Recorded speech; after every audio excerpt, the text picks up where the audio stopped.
Hi, today I am doing another unboxing of Dracast Camlux Pro Bicolor on-camera light kit.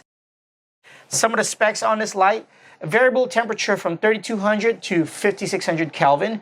It includes a battery and a charger, 95 CRI. It has 160 LEDs. Dimmable from 15% to 100%, and it supports L-type batteries. So let's go on and unbox this light.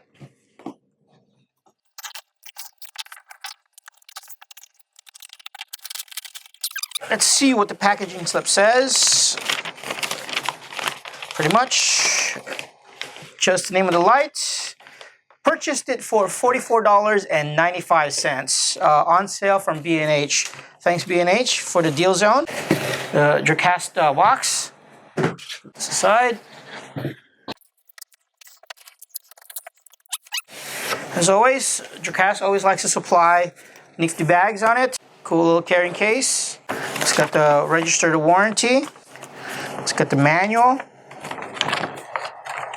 From the manual, it says accessories. You get the bag, the hot shoe, the diffusion, the packaging box, and the D-tap cable. Okay, so no power cable in this one. Right. So if you have other power cables, I'm sure it's going to run off the DC 12 volt to 16 volts. Stand by. I actually need to get some batteries, knowing the fact that this didn't come with a power cable. And we're back. It's got me some Sony L-type batteries to put in the light since it doesn't come with a power cable. So there's two slots for the batteries. Barrier that holds the diffusion. You have to kind of pull it up and push it down. It's kind of intuitive on the bottom end of it. It's really hard to pull it up to hold this piece in place. And you would need to take out the covering on it, but you know, pretty easy enough to take out the cover. But let's talk a little bit more about how it holds the diffusion. The backside, it's really tricky to pull out. You really have to stick your fingers in there and use your nails to pull it out to hold this diffusion in there. So you can either just leave the bottom part of it to hold in place and just push one, and it has slots so you can just slide in the diffusion and then pull it from the other side to hold the diffusion in place. So pretty cool, I guess, but the bottom part definitely is a bit tricky to work with. So as far as the other features on this, now that we've taken out the diffusion, let's look at the strength of this light. Running on two batteries on tungsten.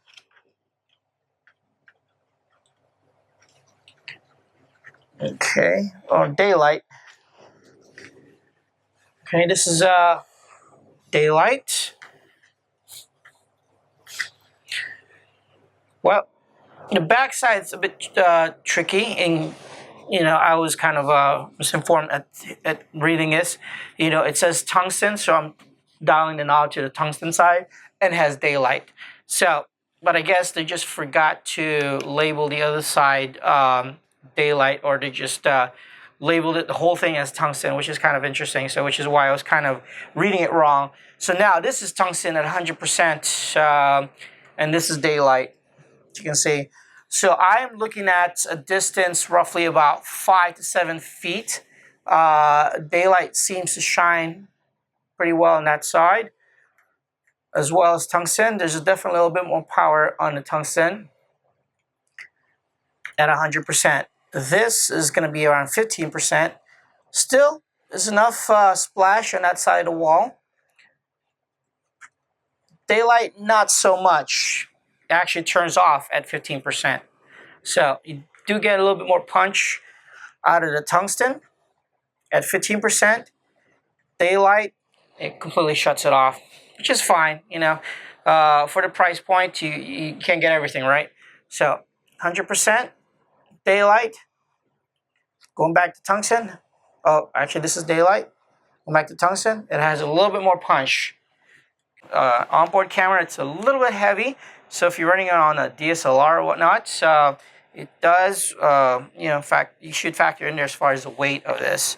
I would probably not use it mostly for onboard cameras. I would probably put it on a light stand of some sort, and I would probably use this for some type of other applications as far as like backlighting, some side lighting, overhead lighting, or whatnot, or just use it for other applications. But it's meant for an onboard, and for the build quality, it looks very durable.